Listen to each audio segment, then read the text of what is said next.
Hi welcome to బల్లాస్ kitchen. ముందుగా అందరికీ మహాశివరాత్రి శుభాకాంక్షలు. శివుడికి ఎంతో ఇష్టమైన చిలకడ దుంపలతో ఒక రెసిపీ చూపిస్తానండి. ముందుగా కావాల్సినవి చిలకడ దుంపలు తీసుకోండి. ఇలాగా ఒక పావు కిలో. ఇవి బాగా శుభ్రంగా కడుక్కుంటే దాని మీద ఉన్న మట్టి అంతా క్లీన్ అయిపోతుంది. తర్వాత ఇలా చిన్న చిన్న ముక్కలుగా కట్ చేసుకోండి. మీకు ఎంత క్వాంటిటీ కావాలంటే అంత తీసుకోండి. ఒక స్టవ్ వెలిగించుకొని ఒక గిన్నె పెట్టుకోండి. అందులో ఆవు నెయ్యి ఒక స్పూన్ వేసుకోండి. ఎందుకంటే వాటర్లో ఉడకపెడితే ఆ స్వీట్నెస్ అంతా చిలకడ దుంపల్లో పోతుంది కాబట్టి నేను ఈ విధంగా చేస్తున్నాను. మీరు కూడా ఒకసారి ట్రై చేయండి. ఇలా ఆవు నెయ్యి వేసుకొని మనం కట్ చేసి పెట్టుకున్న చిలకడ దుంపల్ని ఈ విధంగా వేసుకోండి. ఇది చాలా బాగుంటుందండి టేస్ట్. ఎందుకంటే వాటర్లో ఉడకపెట్టే కన్నా ఇలాగ నేతిలో కొంచెం ఇలాగ మంచిగా ఫ్రై చేసుకుంటే ఆ స్వీట్నెస్ అనేది ఆ చిలకడ దుంపల్లో మంచిగా ఉంటుందన్నమాట. అందుకని నేను ఈ విధంగా చేశాను. మీరు కూడా ఈ విధంగా ట్రై చేయండి ఒకసారి.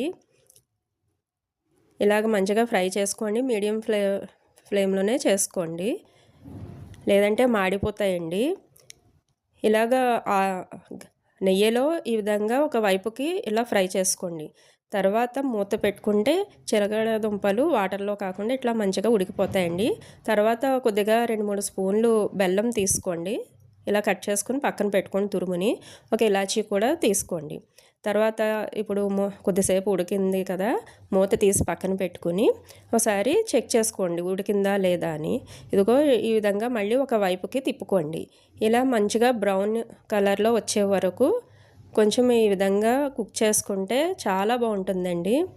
చూస్తున్నారు కదా, నేను చూపించిన విధంగా నేతిలోనే ఈ విధంగా ఫ్రై చేసుకోండి. ఒక వైపుకు తిప్పుకోండి. మళ్ళీ కొంచెం ఫ్రై అయ్యాక మరొక వైపుకు తిప్పుకోండి. చాలా బాగుంటుందండి రెసిపీ.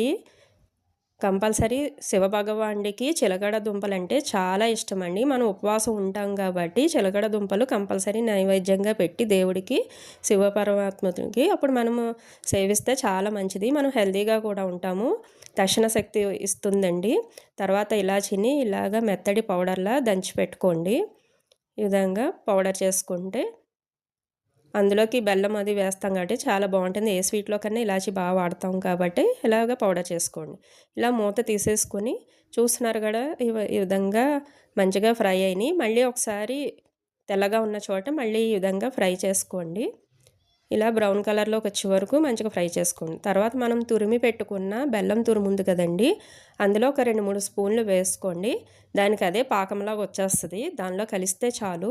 తర్వాత యాలకుల పొడి కూడా వేసుకోండి. ఈ విధంగా మంచిగా కలుపుకోండి.